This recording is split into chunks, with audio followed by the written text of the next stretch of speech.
package. I'm just wondering what it is. Oh. Okay. Thank you. Okay.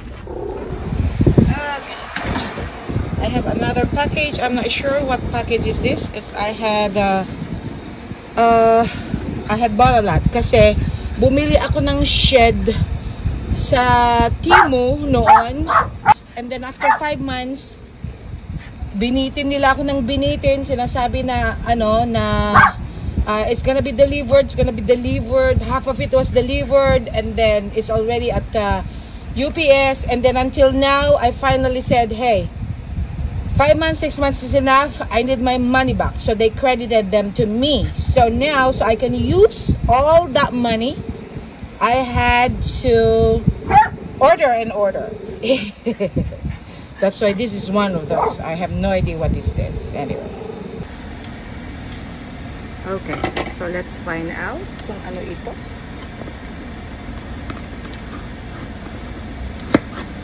Ayaw ko pa naman yung nag-aano ng mga package kasi minsan ang hirap.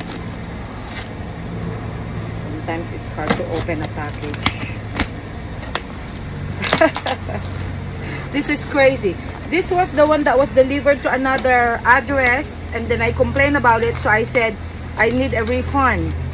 So they refunded me the money, but they sent it to me anyway. Oh my God. Ganito ang laman.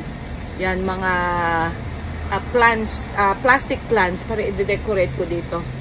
Yan, sa aking fence. Yan siya, oh. Oh.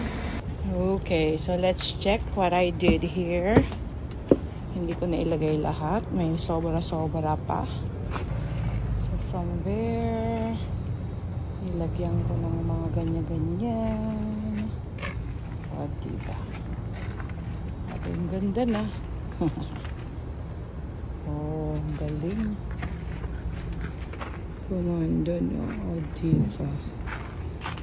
Ang galing. Para naman maganda. Ayun. So, pinaganda ko na siya. Nilagyan ko na ng mga anik-anik na ganyan. Oh, diba? Ang ganda. And of course with my plants also.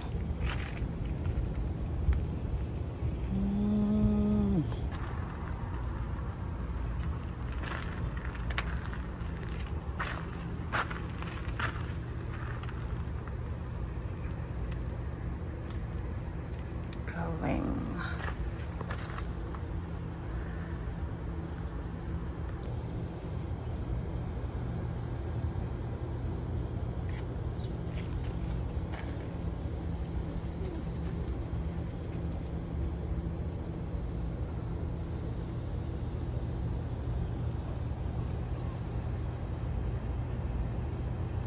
Ayan, naidagdag ko ito para may privacy ako dito pag ako ay nakaupo.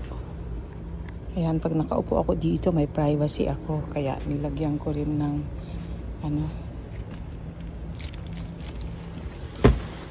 as you can see, nilagyan ko na rin ng mga ayun, yung mga binili kong leaves. O, diva. Ayun. Oh, diba? Perfect. Para in case, pwede ko na lang siyang gawing door. Ayun.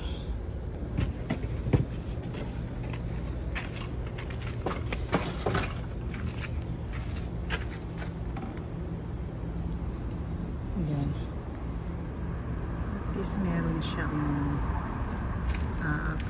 door doon. So perfect na siya.